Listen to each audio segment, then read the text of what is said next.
point, we should start. So welcome everybody else. Let's hope that we can have a fantastic module today. So here we go. So our theme this week is change agency, which is the power to make a difference.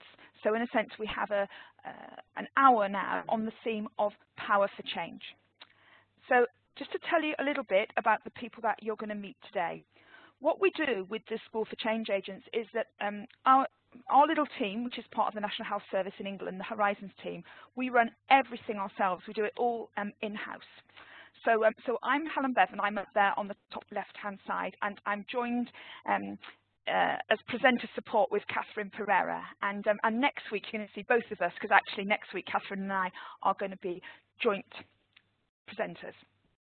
In terms of other people that are helping us today, what we'll do first of all is we'll look at our tech team.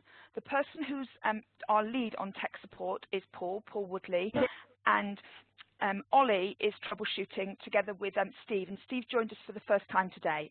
So big welcome to Steve. So last week we got the most incredible amount of contributions in the chat box, and I hope we can keep the standard up this week. And Kate and Ian will be keeping an eye on the chat box, and we'll stop a couple of times during the session today to get them to synthesize what we've got in the chat box. And we'll also do the same with Twitter. I mean, last week we were nearly on meltdown with Twitter. Okay, it was so incredible, and Lee and Lynette will be keeping an eye on that. And then behind the scenes, keeping an eye on making sure that everybody can get onto the system and that everybody's okay is Val. So these are my lovely colleagues from the Horizons team who will be seeing today. And again, just you know, we really want to keep the conversation going. I mean, the whole point of the School for Change Agents, it isn't about just sitting and listening to a lecture for an hour, but it's about having conversations, it's about having connections. So please use the chat box to contribute. Last week we got an incredible number of ideas and resources you know, from that chat box. I'm going to make it available to everybody. There's so many people taking part in this session that if you wanted to say is we want to kind of be able to keep the threads going. So if you're replying to somebody in the chat box, okay, if the person who made a comment that you want to reply to or say something about was Zoe or Zoe Lord, just put @Zoe Lord at the start of your comment in the chat box. Okay. If you need some support, please raise your virtual hand.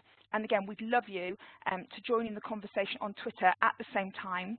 And again, anything that you tweet, if you can put hashtag S4CA School for Change Agents, and we'd love it if you'd follow us as well. So we're at SHA, SHA for Change.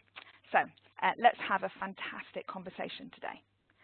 And here we are at Module 2, which is about the power to make a difference. It's about change agency, which is about the power individually and collectively to make a positive difference. And you know, change agency, if you like, is the fuel of being an effective change agent, which is what we all aspire to be. So what we thought we'd do next is we would have some polls. So we're actually going to run 2 polls now. So I'm just going to tell you about the polls first, and then the poll will appear on the right-hand side of your screen. So the first poll is going to ask you to rate yourself from 1 to 5 in terms of how much experience, skills, and/or confidence you have in leading change. Now, if you're here with a group, then kind of, you know, put what you think the kind of mean is, generally where you think you are. Okay. So I'm going to hand over now to Paul, and the poll is going to appear on the right-hand side. If for some reason you can't do the poll, if you can put in the chat box what your number is. So Paul, over to you. Okay, thank you, Helen, and welcome everybody to the second session of the school. I'm going to open the poll up now, so you'll see it appearing on the right-hand side of your screen. For those of you who've been involved in WebExes before, you just simply click on the option you want and then submit your answers. There's a minute for the poll, but if people have completed sooner than that, we'll finish early. Okay. So again, if you can't see the poll or you can't click on the poll, please put your answer in the chat box and we'll take account of it. And if you're in a group, can you kind of put the consensus in general of the group? And if you're watching this on YouTube, we're sorry that you can't do this, but we can watch the results with interest. How are we doing time-wise, Paul? Last 10 seconds. Okay, so countdown, so this is your last chance. So, and then once the results become available, I'll share them.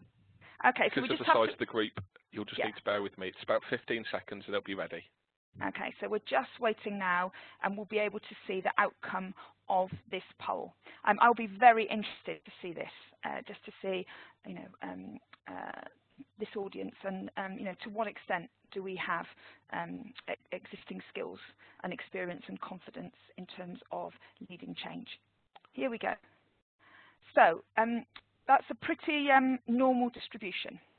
So again, there's only 5% are saying that I've got a lot of experience, and most people, okay, are focused on some. Okay, so you know, we're right in the middle there. Okay, we're slightly skewed towards the experience. So there's more people that are some, quite a lot, and a lot than you know, none or limited. But you know, we're a big family here, and as we expected, there's a very broad range of people. So thank you for doing that poll. Let's do the next question now.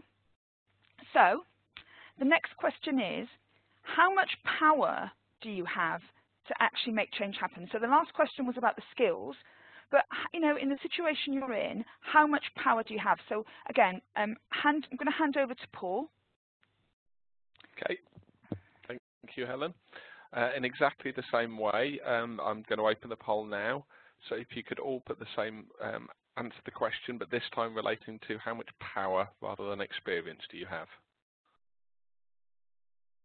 And again, we just have a minute on this. And if you're sat there with other people, why don't you have a conversation about this to say, do you think that the skill and experience will be higher than the power or not? Do you expect the skill and confidence and experience to be higher than the score for power? Okay. If you're there with other people, have a little conversation about it.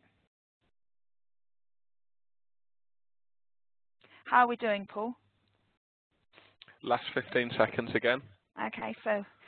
And we've had about 3/4 of the group have answered so far. That's fantastic. It's great. Okay, last five seconds, and then it'll just take me about 10-15 seconds for the poll to compile again. Okay, and while we're just waiting for the 15 seconds, why don't we try and do some predictions in the chat box, okay? Do you think that we have a higher level of skill than we have power, or the other way around? What do you think? So let's just see. We're just waiting for the answers to compute themselves, and we'll get them very shortly. Okay, interesting, lots of different. Yeah, this is how I thought it would be. Again, interesting. So power, okay. We're still seeing, you know, the middle answer, the sum as the highest, but it's really skewed towards less power. So in a sense, in this group, we have a higher level or perceived level of skills, experience, and knowledge than we do of power. Okay, which is kind of what I expected to see. And you know, whereas there were a lot of people taking part who said they had quite a lot of skill and a lot of power, there's not many people saying they have quite a lot of power. And again, you know, this is actually why we started the School for Change Agents, because you know, we keep meeting people around the system who are the most brilliant change agents with fantastic skills, incredible wisdom, and yet very often, you know, many of us are working in big systems where we don't feel we have the power to make change happen. So hopefully today will help. So this is what we are going to look at in our 60 minutes together today. We're just going to do a quick recap from Module 1, particularly around themes that are useful for today. And then we're going to talk about types of people at work. We're going to look at a particular, we're going to look at a couple of models today, but one of them is focusing on changing via structures and versus focusing on changing versus agency. And particularly, because this is a practitioner session, we're going to then talk about how do you actually build agency. We're going to look at one of my favourite models for change, which is from 1960, McGregor's Theory X and Theory Y, and we're going to think about that in the context of change. And then, finally, we're going to look at, I think, a really simple but excellent new model, design principles for spreading change, based on change agency and in a new power world. So, let's get going. You know, we said last week, this is part of the recap, that our school is about building power. And in a sense, you know, there's lots of other courses and lots of amazing people out there that can teach us, you know, the skills and knowledge of change. But, you know, in order to make change happen, we have to focus on power. And what we also looked at last week was this model that we'll see quite a few times during the school. Okay, new model from Jeremy Hyman and Henry Timms, which contrasts old power and new power. And what we said last week is that many of us work in organisations and systems that are built on hierarchy and positional power in an old power world and an old power way. But many of the opportunities that are around for us are around working with and building new power. And, you know, what I'd say in response to what we just saw with our poll is actually we have got, I think, amazing opportunities collectively to build our power, you know, to make a difference in new power ways. And that's where we're going to take things. So, you know, just to kind of, just to think about this and get us into the spirit of this, I want to talk to you about two different kinds of people at work. And where this has come from is based on the Gallup poll on engagement at work. And basically, the Gallup organisation do the biggest study across the globe, across multiple industries, thousands of people, on engagement at work. And this is part of the analysis that some people have done of that. And one kind of person that we see at work are people that we call the compliant, okay, compliant people. What do we know? What are the characteristics of compliant people? You know, often when we're compliant, we feel very disconnected from the purpose of the organisation because we're doing the job we're doing.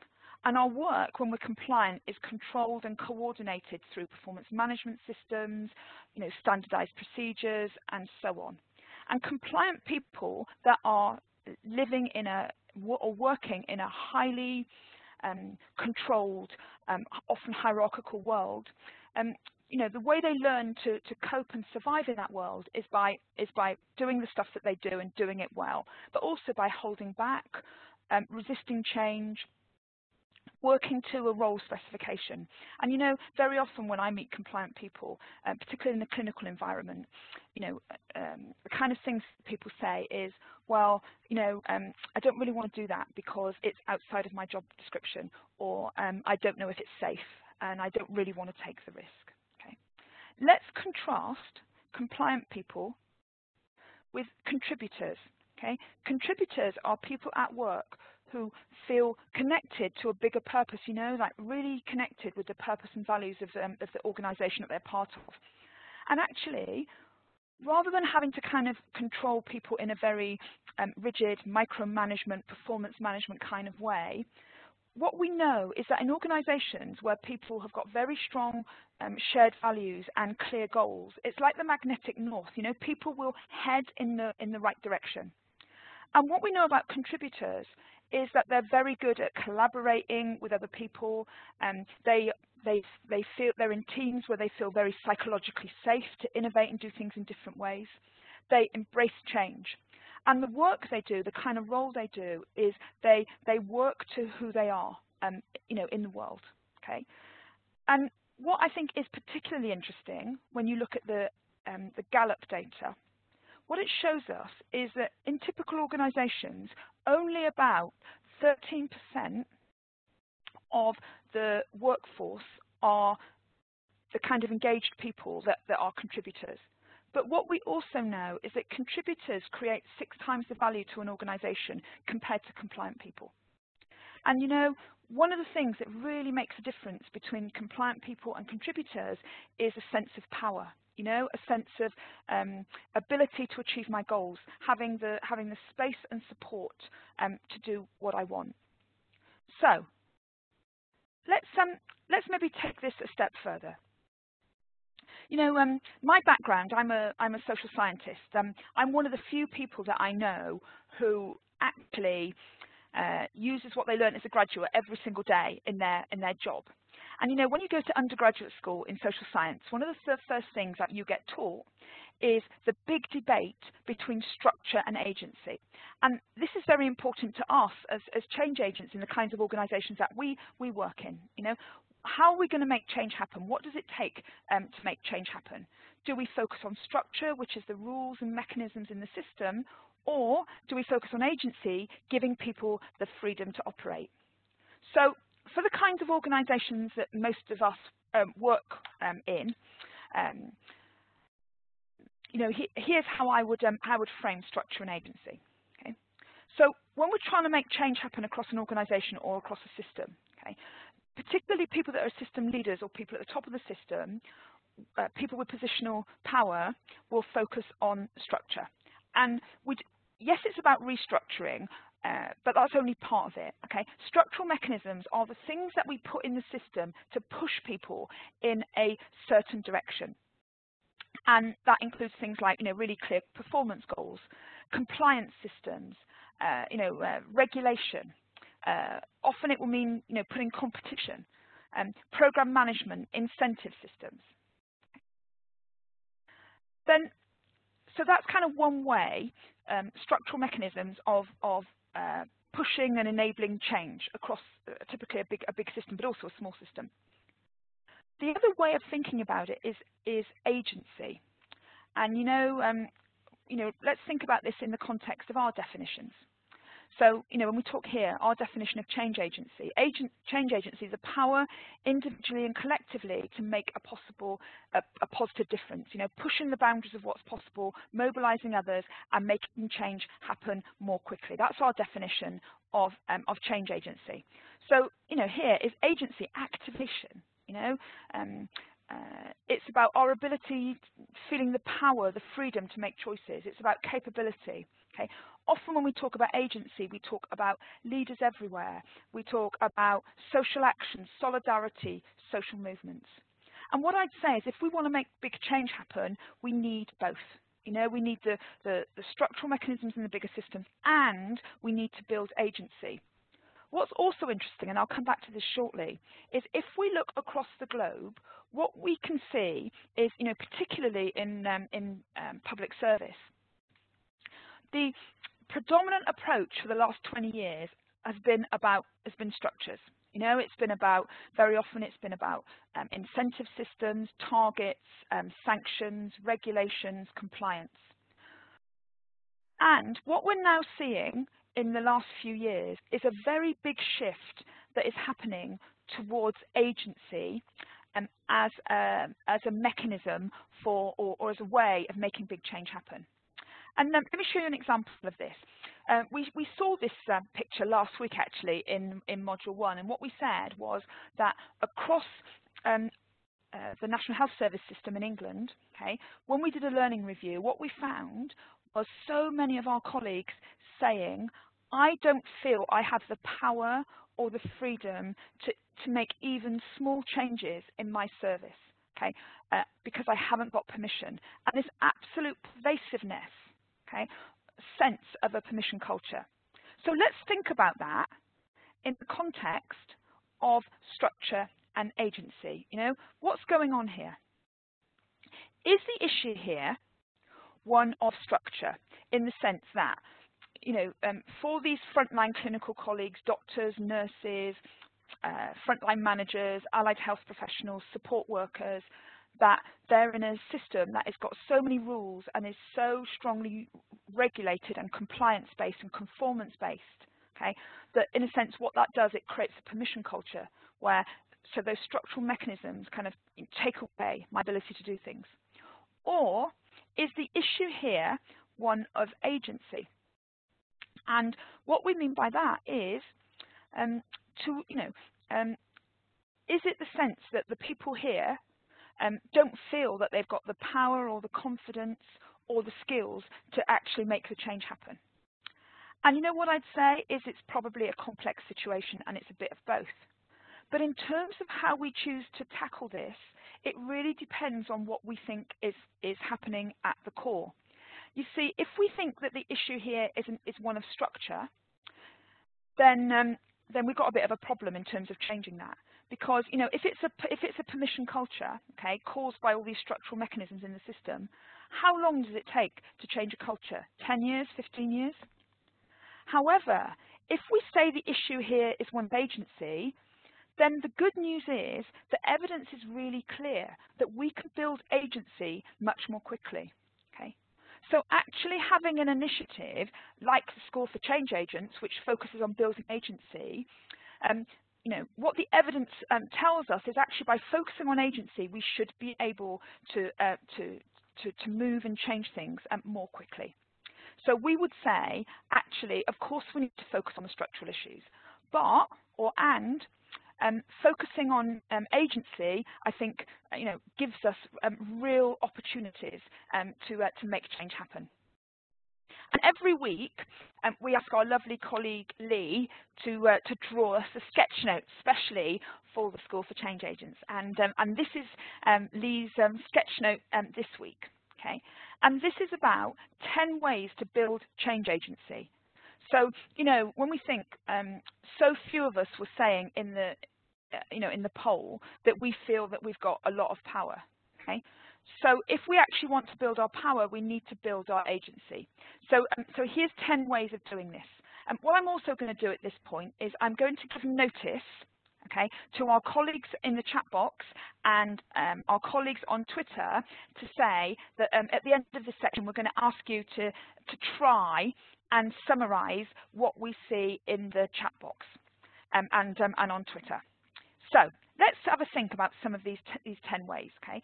And again, based on evidence. Number one, create small changes one step at a time. What I would say is very often we underestimate the power of small changes. You see, being a change agent and building agency is about action. It's about making a difference.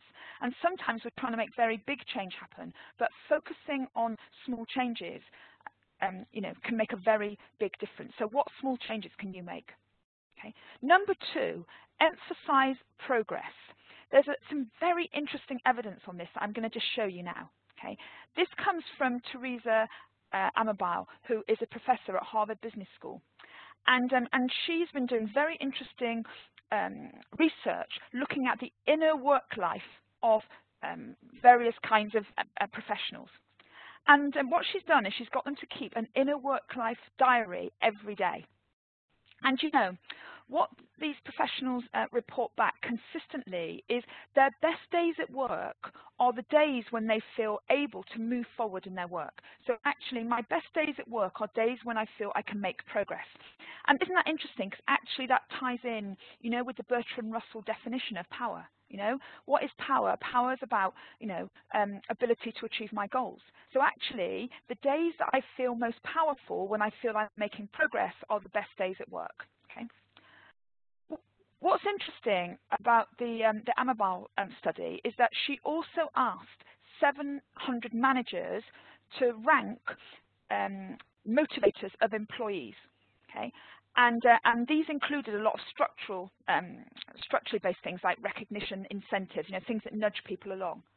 What was interesting was that whilst the professionals said our best days at work are days when we feel that we can make progress, the managers ranked progress as the least important factor. Okay, so going back to number two here, what can we do to create a sense of progress in our roles. And it doesn't have to be massive progress, it just needs to be some progress. So how can I create a scenario where I feel that I'm making progress because I can build my agency and I can build my power? Okay.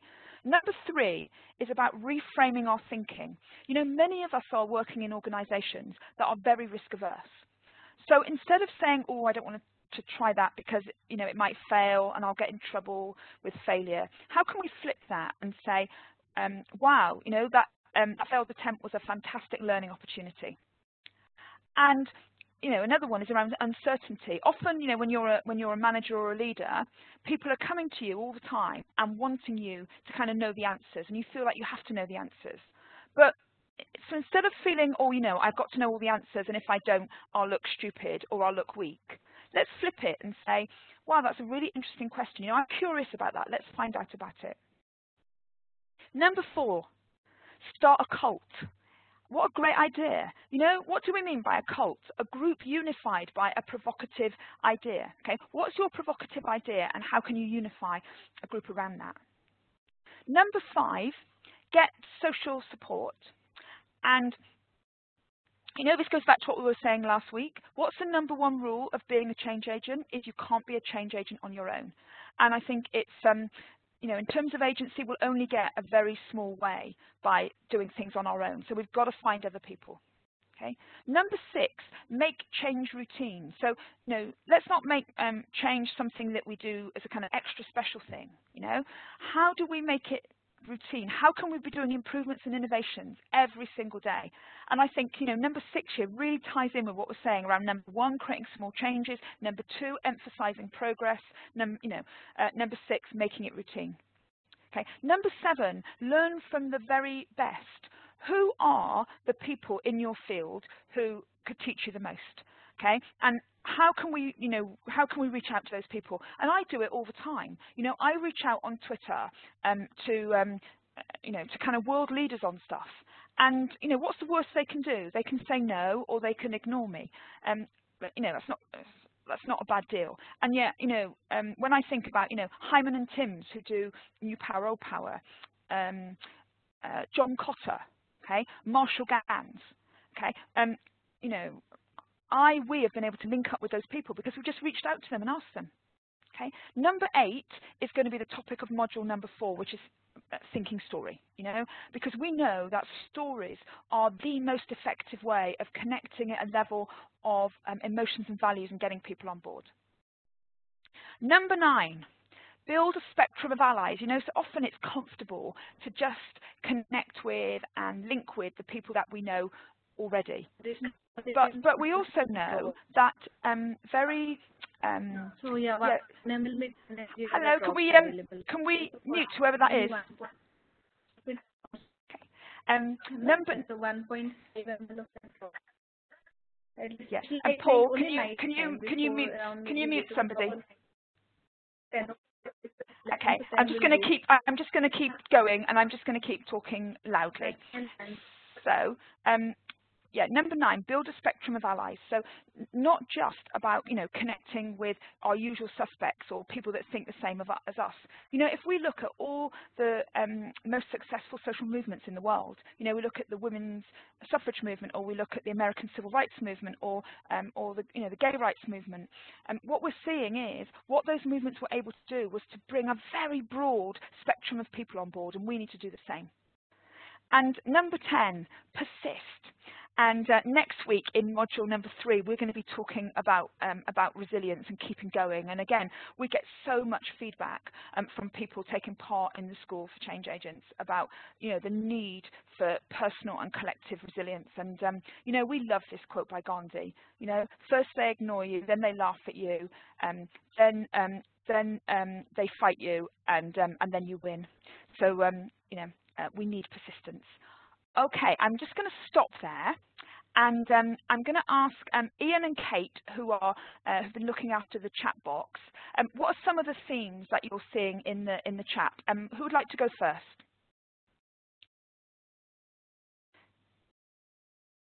Can we unmute Ian and Kate?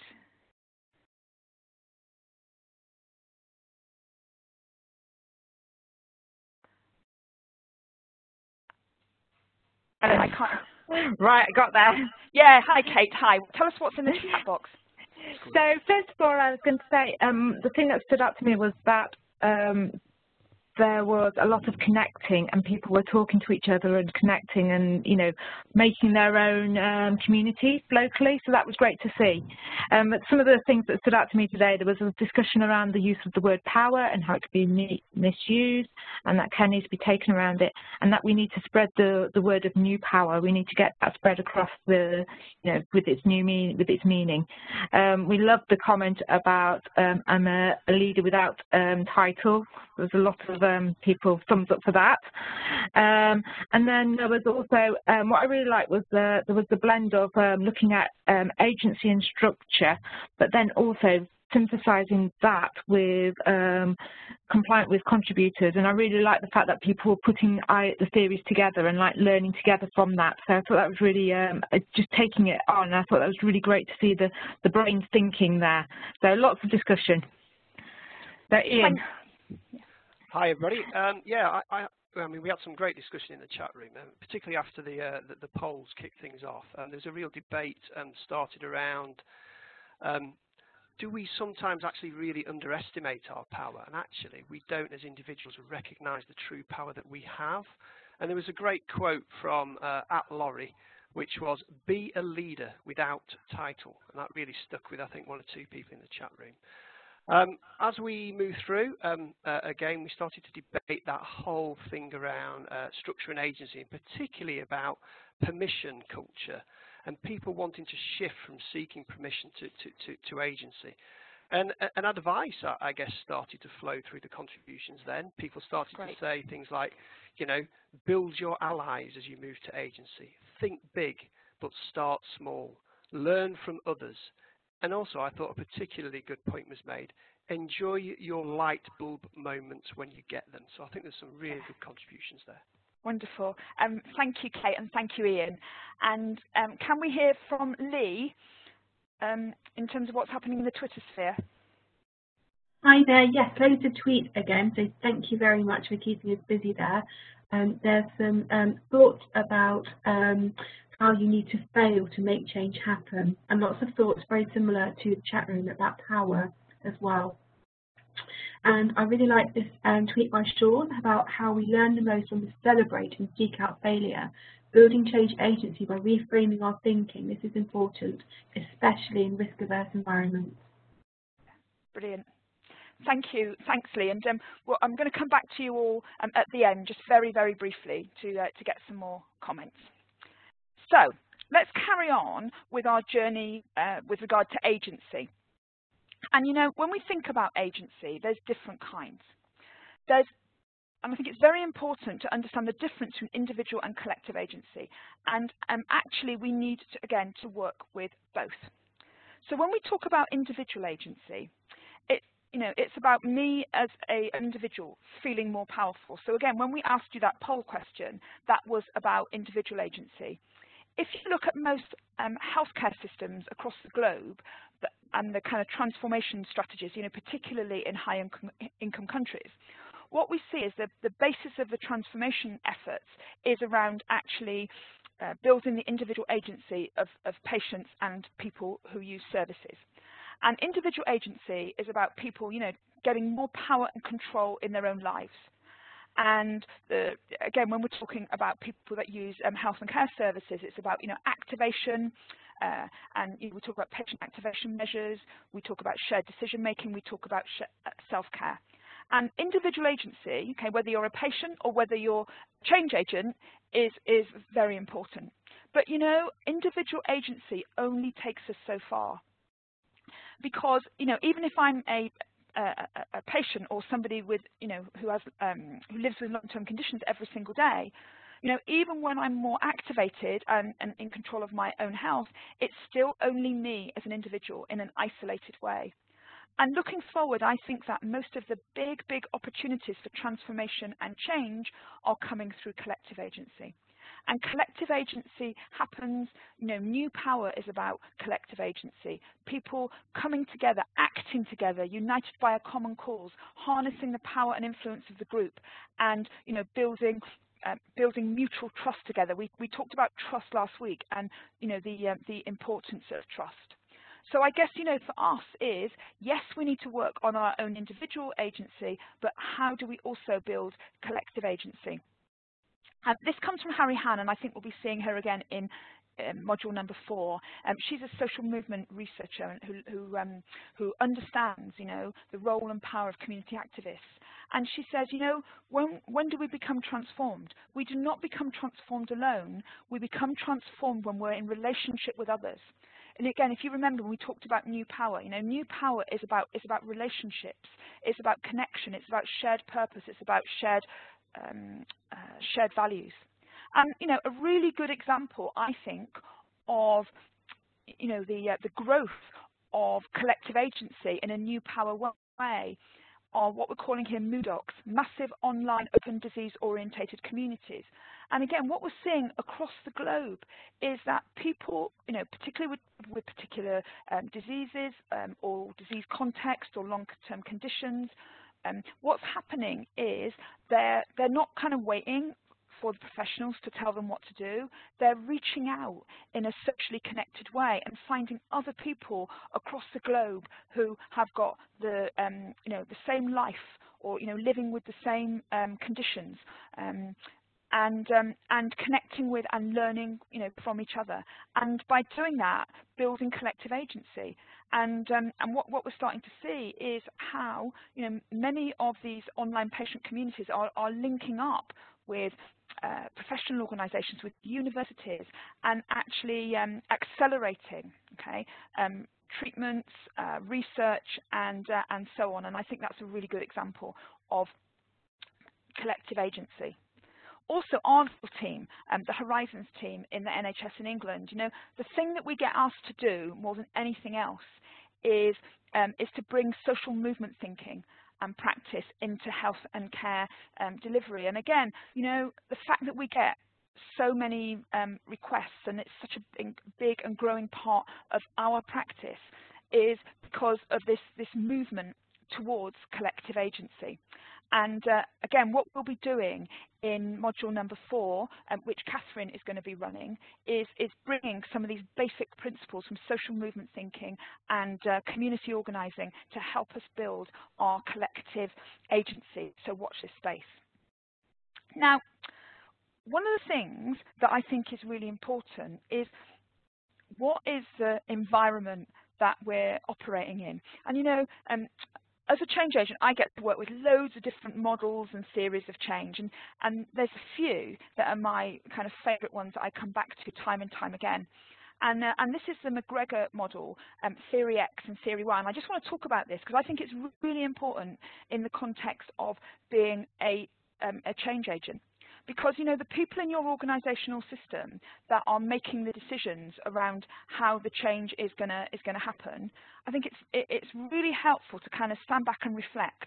And where are they coming from in terms of what's in their heads that are driving the actions that they're taking towards change? Are they Theory X or are they Theory Y? So let's look at this. Okay. So leaders who are Theory X leaders have got a set of beliefs about people, and typically about people at work. And basically, people who come from a Theory X view of the world, or leaders that come from a Theory X view of the world, their kind of underpinning beliefs are that generally people are lazy, and they'll avoid work if they can. And most people will resist change. And actually, most people are constantly in need of a nudge or a prod to take them in the right direction. And actually, they think that people prefer to be directed. And as a result, leaders who follow a Theory X view of the world, they think that as leaders, they need to very closely control people and to use carrots and sticks to motivate people to achieve their objectives. Okay. On the other hand, leaders who've got a Theory Y view of the world have, really start from a different place. They think that people actually, people want to do good work. People want responsibility. That people actually, we need to kind of really engage our workforce because, we're you know, the people are vital change agents, and also they kind of believe in people in the sense they're capable of solving their own problems and directing their own work. And as a result, leaders who start from a theory Y view of the world say, actually, what we should do is concentrate on fulfilling the potential of everybody who works in this place and giving them the opportunity to participate. And I think, you know, that very often so many of the scenarios or situations that we find ourselves in as change leaders are ones where often leaders have got a theory X view of the world. And actually, in terms of where we're coming from, many of us that are taking part today, you know, the whole idea of being a change agent and change agency is driven by a theory Y view of the world. And again, you know, it's interesting to think about this in terms of motivation. You know, what motivates people? Okay, you know, is it extrinsic motivation where we put stuff in the system and again, you know, in a very structural way that nudges people, you know, to behave in a certain way, or do we start from a place of intrinsic motivation, which means that, you know, how do we connect with the things that really matter to people? How do we create autonomy for people and space and power? How do we connect with people's passions? You know, how do we create a sense of belonging? And what I see, you know, particularly in public service over the last 20 years, is that we've seen a world where extrinsic motivation, okay, and a theory X view of the world has been driving change, and what we see all the time is the kind of energy and creativity that comes when we focus in a theory Y way and in an intrinsic motivation way, getting crushed, okay, by extrinsic motivation. But you know what?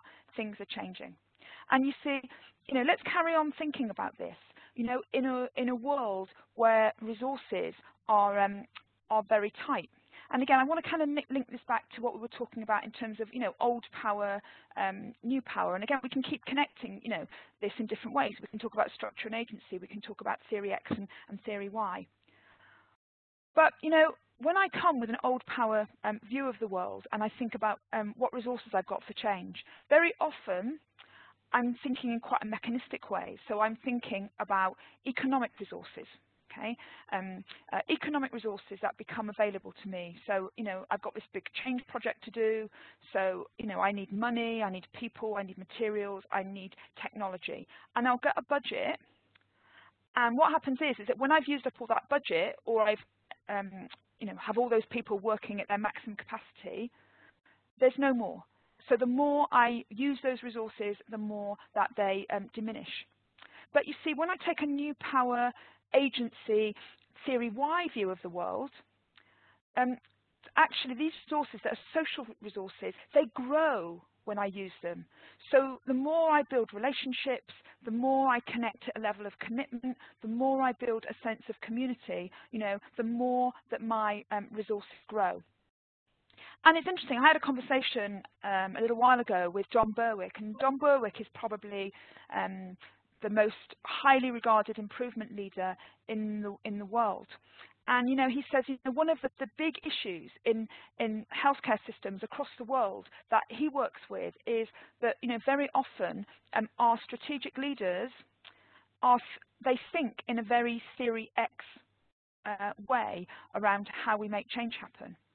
And actually, you know, when you go and you just see the kind of changes that are happening in communities, you know, when people at the front line of care are working at their very best in incredible creative ways, you know, it seems to dawn, as it seems to me, that those are some of the biggest opportunities that we've got. You know, these are the resources that are going to play such an important role in taking health and care systems to the next level. But often, because so many senior leaders think in a theory Y way, they don't actually see those resources, those assets, those relationships, that community as what it is, which is a solution to some of our biggest problems.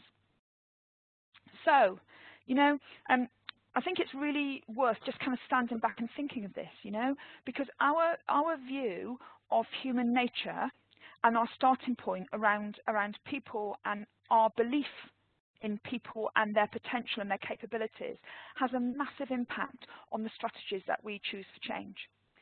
So very often, many leaders that work in old power ways are actually skeptical of employee motivations, okay, as a enabler of change, and they're most likely to stick to traditional top-down ways to change. Okay, leaders who have got a lot more faith in people and agency and potential, they'll be looking for new routes in a new power theory Y sort of way. And what I'd say is, in every setting that we find ourselves in, okay, whether it's an organisational setting, whether it's a community setting, there's a massive wealth of human agency. Okay, and this human agency isn't just people that are employed. It's people in communities. It's volunteers. It's families. It's campaigns.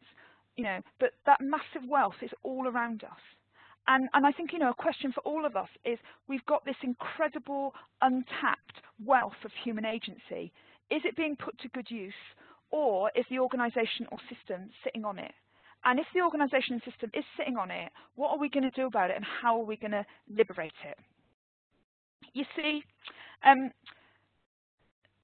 we talk about agency, we talk about social change, we talk about movements, Movement is a word that suggests big groups of people walking together, leaving behind one way and travelling towards another.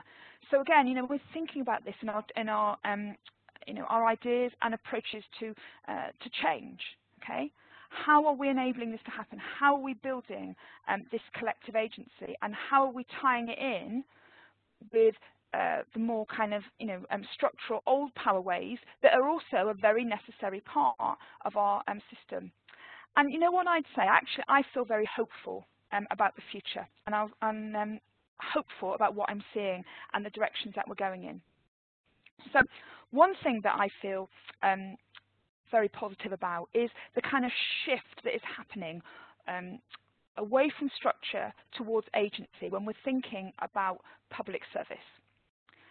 And these are just a kind of few ideas from around the world, but one of the movements that's happening is an idea of new public passion. When we think about people that do public roles, public officials, how can we reconnect with the intrinsic motivation of people? On the right-hand side there's a really nice piece that came from Catherine Needham, who's from the University of Birmingham in England.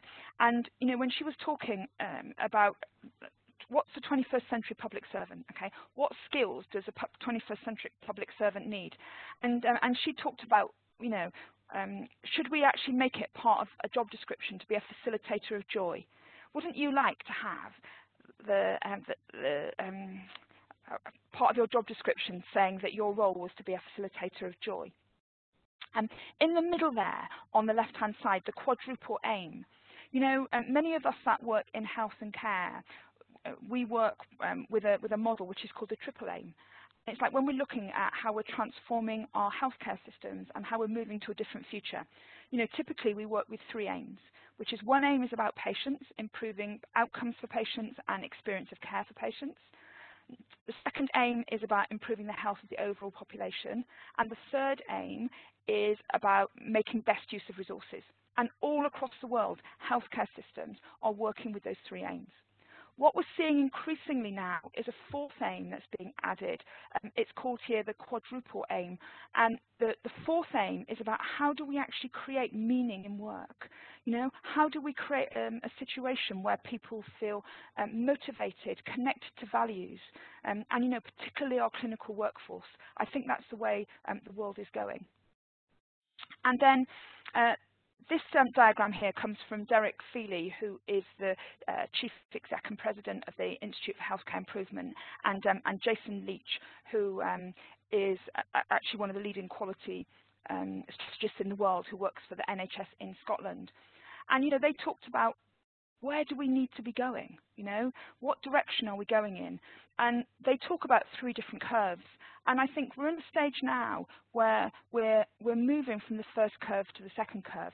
So the first curve, we talk new public management, how we get a grip on systems, how we, we keep the power by targets and sanctions and performance goals and inspections. Currently, we're at an era where we're really focusing strongly on quality improvement and how we build quality, continuous quality improvement into the work we do. But really, when we look to the future and the kinds of health and care systems we need, okay, then it has to be about co-producing. It has to be doing things in different ways with our staff groups, with our patients, with our citizens, with our communities. It's about mobilising social action. It's about seeding power. It's about theory Y. It's about new power. I think that's the way that the world is going to go. Okay. One final thing I want to just show you is I just want to talk about how do we spread change, okay, with an agency perspective. And I think lots of us, who particularly work in the health and care system, we spend a lot of time working with pilot projects and rollouts. And the idea is that in one part of our community or one part of our system or one clinical unit in our organisation, we'll try a new way of doing things. We work out whether it works or not, and then if it does work, we roll it out bigger and bigger, and then the whole system does it. Okay? And what we're seeing actually across the globe is people are questioning this model as a method for spreading change. And basically what they say is, for the place or the people that are the pilot project, often it's great because you're getting attention, you're getting resources, you're getting support. But actually there's very little evidence in many places of our ability to go from a pilot project to rolling out even bigger. Because the people that are like the rollout places haven't got the investment or engagement that the pilots have got, and also the pilot might not be right for their context. And I just took this quote here from John Atkinson. He said, if we opened our eyes, we'd see the wonderful irony. Trying to manage human change through pilot and rollout has actually grown something, okay? But it's not grown resources, like we talked about in terms of collective agency. Actually, what it's grown is a proliferation of project managers. So I want to show you, finally, I think a very nice new helpful framework for thinking about spread in a new power world using change agency. And we looked at the old power, new power framework from Jeremy Hymans and Henry Timms. And this is their new book, which is going to be published mid-April. And this is their model for spreading change. And it's called ACE. And basically, when we're trying to spread things, we think about the change being actionable. The idea, the thing that we're trying to spread, it's not a concept, okay? It's not a principle, it's not a framework. It's actually something you can do. And it starts with sharing, but actually it's a call to action. So we need to be A. Okay. The next thing we need to be is C, connected. So the actual idea and the way that we're spreading it is actually, it's very active doing that, promotes a closer connection with the people that you care about or the people that share your values. And by being connected around spreading this thing, it makes you feel part of a community and it creates a network effect, and that makes it spread further. And then the E, I love this word. It kind of took me about a week to learn it and be able to say it, but it's extensible. Okay, so very nice word. And what it basically says is you've got a basic principle, but it can be customized, it can be remixed, it can be reshaped by people taking part. And again, one of the things problems I have sometimes with pilot projects, it's like we're going to try and replicate this across the community or replicate this across the country. And we're taking something that's been designed for somebody else in a different context and trying to kind of impose it in our context, which is different. And the great thing about new power methods like ACE is that they're actually designed that you can take them and change them, okay?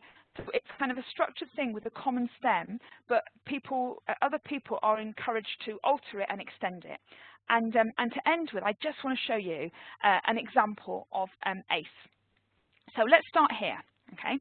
I don't know how many of you watch a show on MTV that's been around for ages, and it's called Pimp My Ride.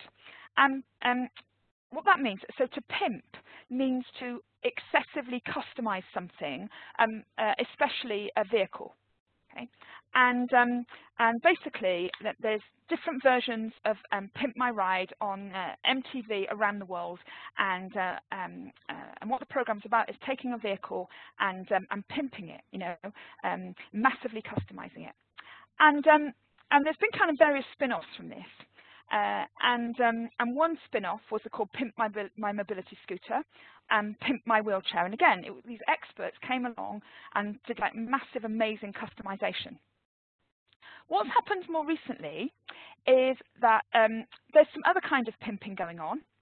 And this kind of movement started called Pimp My Zimmer.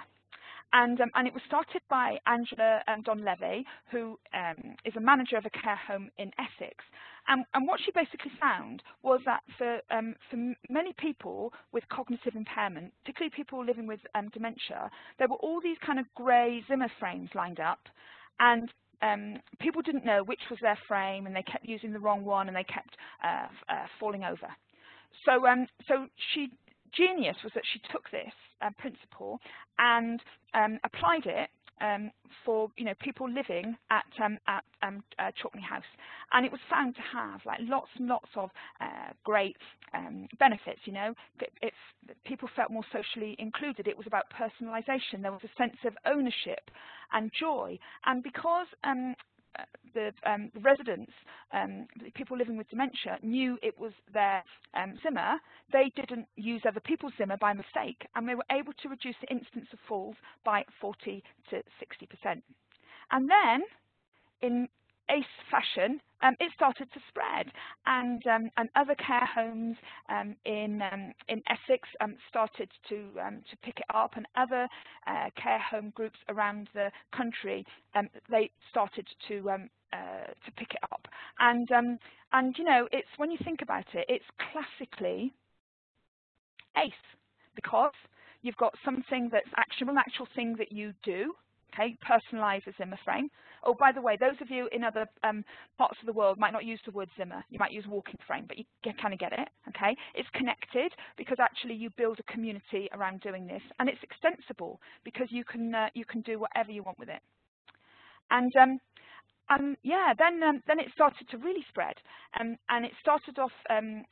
Pimp My Zimmer started off in care homes, and it spread in care homes all over England, Wales, Scotland, Ireland, and then it went from care homes to hospitals, to schools and communities. And what was really wonderful about it was particularly when young people started to get involved with older people, it was a way of connecting people and sharing. And then what it started to do was connect to wider initiatives to reduce social isolation, and it was just like massively connecting. So it was connecting through social media. Here it went to Jersey. It was featured on the BBC,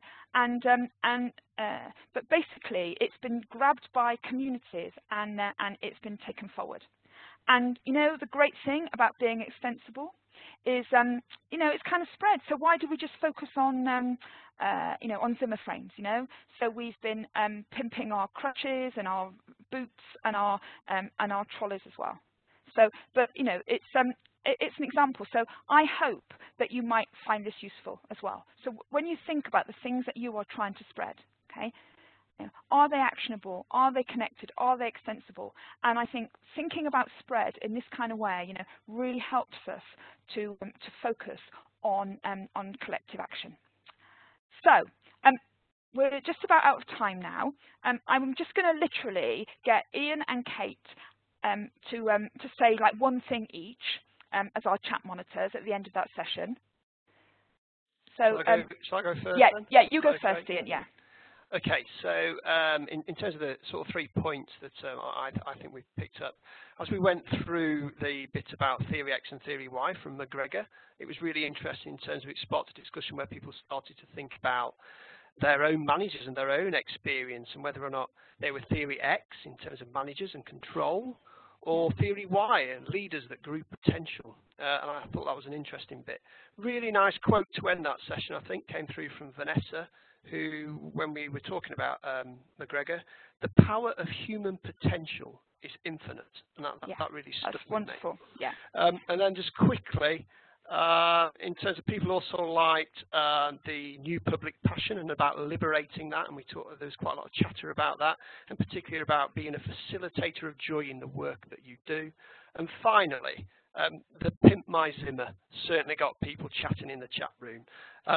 And even, you know, that whole concept around what could you do with the NHS even. Solomon suggested that we should pimp the whole of the NHS, and I really like that. Yeah, brilliant. Thank you, Ian. And Kate, really quickly, do you want to add anything? There was a lot of discussion really about the word pilot, and I think we could do a whole session on the word pilot and what we could do. I think we should pimp the pilot, Yeah. and reframe that. And again, it was about the joy at work, and people just loved that. And Kim mentioned, she said, you know, it's so important to have joy at work, you know, that impacts on our well-being and the productivity, and we should really kind of like think about those things. So yeah, great session, great discussion. Thank you. Yeah, thank you, Kate, and thank you, Ian. And let's just hear now from Lee. Anything else you'd like to add? Hello, just to echo what Ian and Kate were saying about joy in work and agreeing about pilots and things. And I just love this tweet by Jess Roberts, which her handle is Spangled Pirate, which is fantastic. And her tweet is, the modules feel like a conversation between highly knowledgeable and engaged individuals than didactic learning sessions, which is really lovely feedback. Thank you very much. Yeah, great. Yeah, thanks to you, and thanks everybody. And just a few final things to say is next week we are focused on resilience and resistance to change, which I said earlier is the topics that we actually get asked about the most. So hopefully you can join us then. We're moving forward on the Edge Talks, and again, we ran the first one last week, very, very successful. So there's a series of these. There's only 25 places, you know, very small scale and conversational. And again, you know, you can link into those through the learning management system. And then finally, just to say that about 200 of you so far have signed up for a randomised coffee trial, and we'd love more of you to do this. And basically what we do is we randomly match you with somebody else from the School of Change Agents, and you could be matched with anybody anywhere else in the world. And then what we'll do is we'll send you a link to the other person that we've randomly matched you with, and then what we want you to do over the next 4 weeks is to arrange to have a conversation on Skype or FaceTime or the phone or even face-to-face, and just meet each other. So that's the end of Module 2. I hope it's been useful, and we'll hopefully see you next week. Okay, bye everybody.